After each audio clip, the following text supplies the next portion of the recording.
मित्रों, मैं पंडित चंद्रकांत ओझा अपने यूट्यूब चैनल पंडित ओझा बाबा ज्ञान मंदाकिनी में आप सभी का हार्दिक अभिनंदन और स्वागत करता हूं।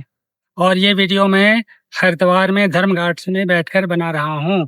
इस समय सूर्य मेरे सर के ऊपर हैं और मैं एक पेड़ की छाया में बैठा हुआ हूं। इधर अगल बगल बहुत अच्छे अच्छे आश्रम हैं और मैं यहाँ से आपके लिए वीडियो बना रहा हूँ। ठीक है मित्रों, करीब 42 वर्ष पूर्व 1984 में मैंने जिस किताब मानस का हंस अमृतलाल नागर जी द्वारा लिखी गई थी को मैंने पढ़ा था और उसमें दिए हुए ज्योतिषीय घटनाओं का मेरे बाल मन पर अत्यधिक प्रभाव पड़ा था। मेरे पिताजी और मेरे गुरुजी के बीच इस किताब के कई अंशों पर चर्चा होती रहती थी। उससे भी मेरे मन पर इस किताब और तुलसीदास के प्रति अगाध श्रद्धा और प्रेम उत्पन्न हो गया था। वह आज भी बरकरार है और ज्ञान ज्योति के रूप में प्रज्वलित हो रही है। इस किताब में पहली बार मैंने जाना कि रामलला का जो जन्म स्थान है वो किस हाल में उस समय था जब तुलसीदास ने रामचरितमानस की रचना की थी। गोस्वामी जी ने रामलला के लिए किस प्रकार संघर्ष किया और रामलला और जन्मभूमि की मुक्ति के लिए ही लगता है शंकर भगवान की प्रेरणा से श्री रामचरितमानस की रचना की और श्री हनुमान जी सदा उनके सहायक रक्षक के रूप में मौजूद रहे। जय श्री राम, जय बजरंगबली, जय बाबा तुलसीदास, मानस के हंस तुम्हारी सदा ही जय हो। सियावर रामचंद्र की जय, चारों भैया की जय। श्री राम जय राम, जय जय राम। मित्रों, भविष्यता बड़ी ही प्रबल होती है। जो भावी है वो होकर रहेगी, उसे कोई रोक नहीं सकता है। स्वर्गीय पंडित सुधाकर द्विवेदी के मतानुसार गोस्वामी तुलसीदास जी का जन्म अभुक्त मूल नक्षत्र में हुआ था। अतः इनके माता पिता ने प्राचीन प्रथा के अनुसार इनका परित्याग कर दिया था। मित्रों, आज हम लोग मानस का हंस उपन्यास के अंतर्गत तुलसीदास जो अभुक्त मूल में पैदा हुए हैं और एक तो और जो लेखक हैं उनकी किताबों में इस बारे में क्या मत दिया गया है उस पे हम आज चर्चा करेंगे। यह प्रसंग मानस के हंस में अमृतलाल नागर जी ने उपन्यास की भाषा में लिखा है।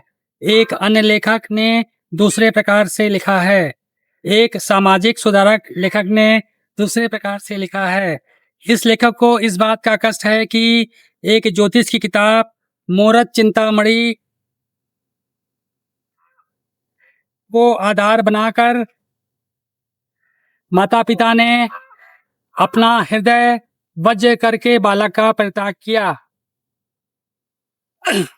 अभुक्त मूल नक्षत्र के कारण तुलसीदास के जन्म लेते ही उनके परित्याग की जो कथा है उसको विभिन्न लेखों के दृष्टिकोण से देखते हैं और अंत में तुलसीदास की पत्नी रत्नावली ने अभुक्त मूल नक्षत्र में पैदा हुए बच्चे का क्या राजयोग होता है। वो बच्चा अगर जीवित रहता है तो अमर हो जाता है। इस प्रसंग को अमृतलाल नागर जी ने मानस के हंस उपन्यास में विस्तार से बताया है। एक मत के अनुसार उत्तर प्रदेश के चित्रकूट जिले में एक राजापुर नाम का एक गांव है जिसमें एक ब्राह्मण आत्माराम दुबे और उनकी पत्नी हुलसी रहते हैं। आत्माराम दुबे एक कर्मकांडी ब्राह्मण हैं और ज्योतिष के प्रकांड विद्वान हैं। आत्माराम की पत्नी हुलसी गर्भ से है। उसकी प्रसव वेला अत्यधिक निकट है। आत्माराम पत्नी के प्रसव होने का बेचैनी से इंतजार करते हैं। तभी एक सेविका आती है और खुशखबरी सुनाती है। बधाई हो, पंडिताइन ने पुत्र को जन्म दिया है। शिशु पूरे 12 महीने तक माँ के गर्भ में रहने के कारण अत्यधिक हृष्ट पुष्ट है। उसके 32 दांत हैं और जन्म लेते ही उसके मुंह से राम का नाम निकला है। और शिशु रोया नहीं है बल्कि उसके मुंह से राम शब्द निकला है। आत्माराम के मुंह से निकला। हुलसी ने राम बोला को जन्म दिया है। पंडित जी ने अपने गले से सच्चे मोतियों की माला सेविका को उपहार के रूप में दे दिया और समस्त गांव में मिठाई बांटने का आदेश दिया। बाद में जब पंडित आत्माराम बच्चे के नक्षत्र देखते हैं तो बुदबुदाते हैं, खुद से कहते हैं बच्चा अभुक्त मोल में पैदा हुआ है, अतः अपने माता पिता के लिए काल के समान है। आत्माराम ने अपनी पत्नी हुलसी से कहा, मेरा ज्योतिषी आज तक गलत नहीं हुआ है, अतः इस बालक को त्यागना ही पड़ेगा। तुलसी ने बच्चे को अपने आंचल में छिपाते हुए कहा, चाहे कुछ भी हो जाए, मैं अपने पुत्र का त्याग नहीं कर सकती। पंडित आत्माराम ने बच्चे को तुलसी के गोद से छीनते हुए कहा, दासी से कहा, इस बालक को घर से कहीं दूर छोड़ आओ। इस मनहूस बालक की इस घर पर कभी छाया भी नहीं पड़नी चाहिए। दासी ने पंडित जी की आज्ञा का पालन करते हुए बालक को यमुना नदी के उस पार पार्वती नामक एक बूढ़ी औरत को सौंप दिया।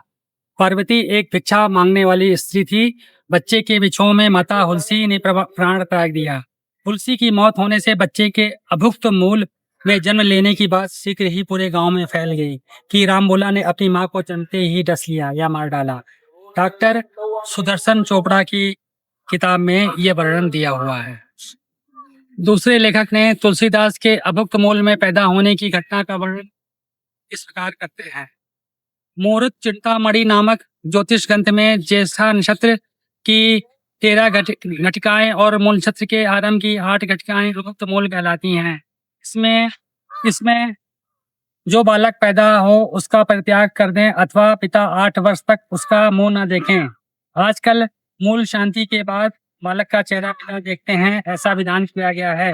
लेखक ने आगे लिखा कि इसकी पुष्टि कवितावली कवित्त रामायण के उत्तरकांड के 56वें छंद में होती है, जिसमें तुलसीदास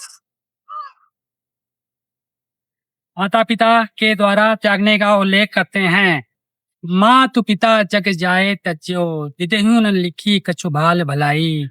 इस बात की पुष्टि विनय पत्रिका का यह भजन करता है। जनक जननी तज्यो, जनमी कर्म बिनु विधि। एक दूसरा भजन विनय पत्रिका का देखें। तनु जन्यो कुटिल कीट, ज्यों तज्यो मातु पिता हूँ। अर्थात माता पिता ने भी मुझे इस प्रकार से छोड़ दिया जैसे कुटिल सर्प अपने शरीर से उत्पन्न केसली को छोड़ देते हैं। आइए देखें मित्रों, अमृतलाल नागर ने मानस का हंस में इस घटना का वर्णन कैसे किया है। मानस का हंस उपन्यास में तुलसीदास के जन्म के समय की घटनाओं का वर्णन किया है। वास्तव में उपन्यास की शुरुआत ही तुलसीदास के जन्म समय से शुरू होती है। पहले ही पेज पर नागर जी तुलसी के जन्म का इशारा करते हैं।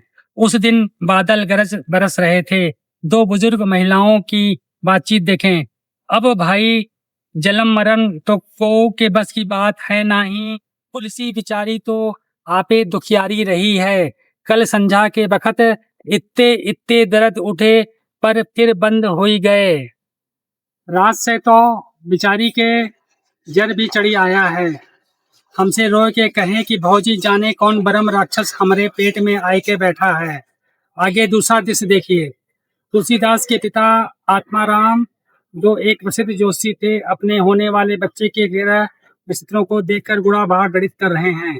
देखें, छोटी सी कच्ची बैठक में 25-30 वर्ष की आयु वाले दुबले पतले चिंता जर्र ज्योतिषी आत्माराम चटाई पर छोटी सी चौकी रखे कभी पोथी के पन्ने और कभी पंचांग पर जस्सी डालकर मिट्टी की बत्ती से पाटी पर कुछ गणित भी फैलाते जाते हैं।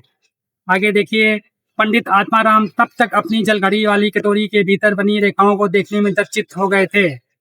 जलघड़ी का बारीकी से परीक्षण करके पंचांग पर नजर डाली और उदास स्वर में कहा, हमारा बेटा बुरी साहित्य में आया है। अभुक्त मूल नक्षत्र महतारी बाप के लिए काल बनकर आया है काल। इसके बाद तुलसीदास की माता हुलसी का निधन हो जाता है। तुलसी की ननद पंडिताइन का कथन देखें। तुलसिया हमार अब जाए रही है, ऐसा हत्यारा जन्मा है कि बिचारी को न बेड मिला है न दवा दारू हुई सकी। हाय राम जी, ये क्या गजब का डाला ईश्वरनाथ। पंडिताइन फिर रो पड़ी और पल्ले से आंखें ढक ली। आगे देखिए किस प्रकार आत्माराम अपने नवजात बेटे तुलसी को अपनी नौकरानी मुनिया को सौंप देते हैं और कहते हैं, उस अभागे को गांव के बाहर बाहर कर आओ मुनिया, कहीं फेंक आओ महाराज। कहाँ फेंका महाराज, मुनिया कहती है। जहाँ जी चाहे उसकी महतारी का कहा कर। जमुना पार हमारी सास रहती है, भीख मांग कर गुजारा करती है। आप कहो तो उनको जौन उचित समझ वही कर, हम तुझे चांदी के 5 सिक्के देंगे, अपनी सास को दे देना। जा उसकी महतारी की मिट्टी उठने से पहले ही उस अभागे को दूर ले जा, जिससे उसकी पाप छाया अब किसी को न छुपाए।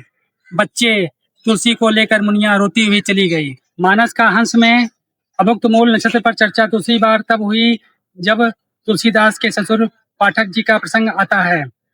तुलसीदास के विवाह के संदर्भ में पाठक जी अपनी इकलौती संतान रत्नावली का विवाह, जो उस समय 14 वर्ष की हो गई थी, तुलसीदास से करना चाहते थे। उपन्यास का अंश देखें। उन्होंने तुलसीदास और रत्नावली की जन्म पत्रिकाएं भी मिला रखी थी। संयोगवश रत्नावली के एक सुझाव के अनुसार वे उनके मूल नक्षत्र के संदर्भ में भी गहरा विचार कर चुके थे। रत्नावली उस कुंडली के अभागेपन को नकार चली चुकी थी। वो नहीं जानती थी कि यह उसके भावी पति की जन्म कुंडली है। रत्नावली के मतानुसार अभुक्त मूल नक्षत्र के चतुर्थ चरण में पैदा होने वाला व्यक्ति अलौकिक रूप से भाग्यवान होता है। बड़े बड़े राजे, महाराजे और पंडितगण इनके चरणों में शीश झुकाएंगे। आगे एक बार फिर उपन्यास में अभुक्त मूल का प्रसंग आता है, जिसमें रत्नावली अपने ज्ञान का परिचय देते हुए तुलसीदास को प्रभावित करती है। देखें उपन्यासकार क्या लिखते हैं। पाठक जी अपनी बेटी से कहते हैं,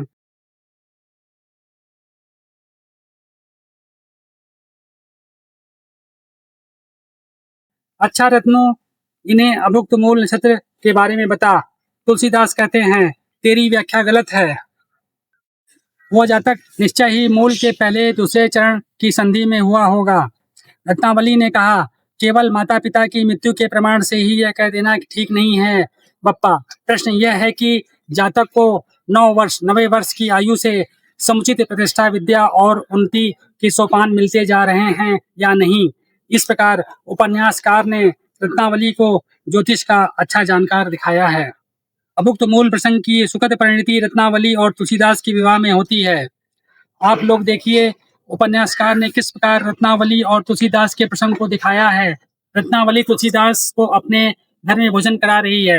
रत्नावली कहती हैं तुलसीदास से, कुंडली के अनुसार साधु बनने से पहले आप लक्ष्मीवान बनेंगे। तुलसीदास कहते हैं कोमल स्वर में, देखता हूँ मेरी जन्म पत्रिका पर आपने गहरा विचार किया है। मित्रों, इस प्रकार अभुक्त मूल नक्षत्र में तुलसीदास जी पैदा हुए थे, उसके बारे में विभिन्न विद्वानों ने अपने क्या मत रखे हैं, और उपन्यासकार अमृतलाल नागर ने किस्सा गोई के अंदाज में इसका कैसे वर्णन किया है, वो सब मैंने आपको बताया है। और फिर मिलते हैं अगले वीडियो में। जय श्री राम।